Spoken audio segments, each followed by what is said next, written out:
Don't forget to follow me. Hello mga ka-episode. Grabe, super init sa China. Grabe. Tapos, alam nyo yung init na malagkit. Ay, grabe, hindi na talaga ako sanay sa ganitong weather. Charot. Oo. Kasi, paglabas ko pa lang sa airport sa Guangzhou, ganito na ang feeling ko, malagkit na kaagad. Sa naman sa Brazil, paglabas ko ng airport, hindi ganito. So, iba talaga ang yung weather ng China sa Pinas.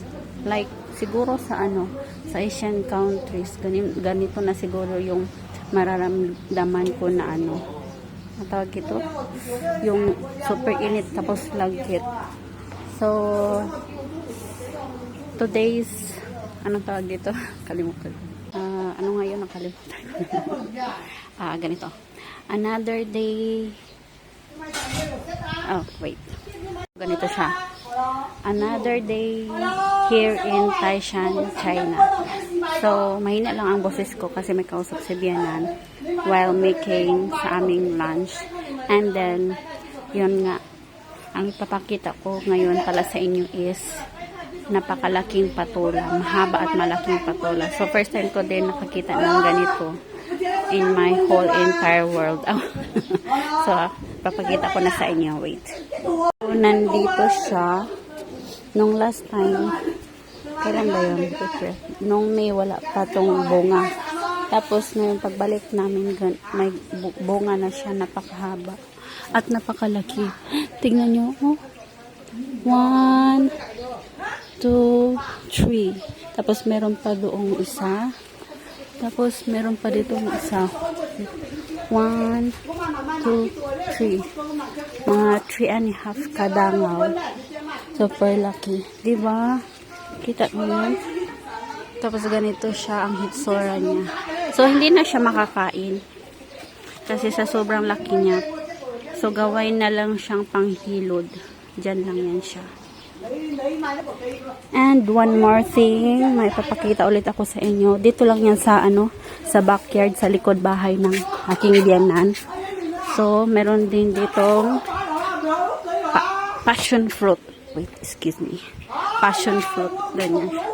So, nikatay na siya padung dito sa taas. Pero giputlan dito ang kahoy kay para dili siya moagto dito jud sa pinakadulo. So, hanggang dyan lang siya. Tignan nyo. Passion fruit. Ayan. So, pagdating ko dito, tinikman ko agad. Kahit green pa siya. Pero, pagbukas ko, yellow na siya sa loob. At napaka-asim. So, ganito siya. So, parang yellow na dyan. Pero, green pa siya. Ayan. Pa-yellow na siya. Mukhang yellow pero, medyo green-green pa siya. So, kailangan siyang hintayin hanggang mag-yellow. Green pa talaga siya. Hindi siya, dito sa ating video mukhang yellow na, diba? Pero talagang green pa siya. So, andyan sa baba ang iba.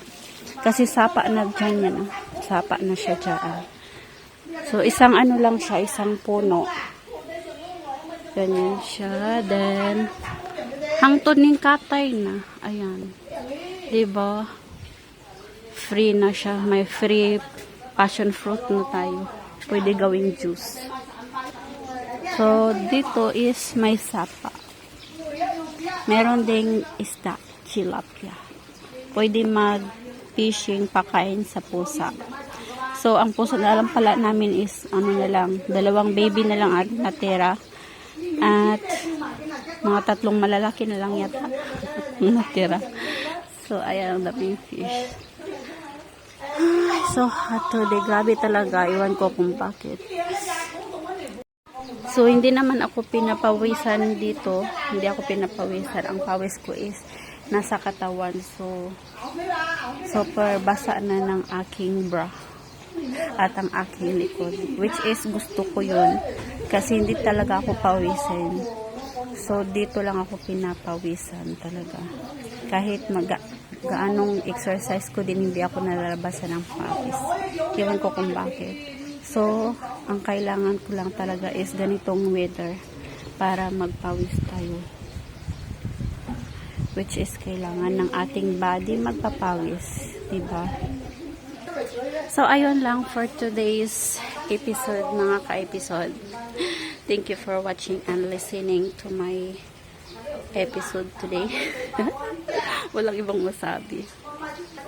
So, ayun lang. Kung bago ka lang dito sa aking Facebook page or YouTube channel, please follow and subscribe. Thank you for watching my episode. Bye-bye. Don't forget to follow me. Thanks for watching. Bye.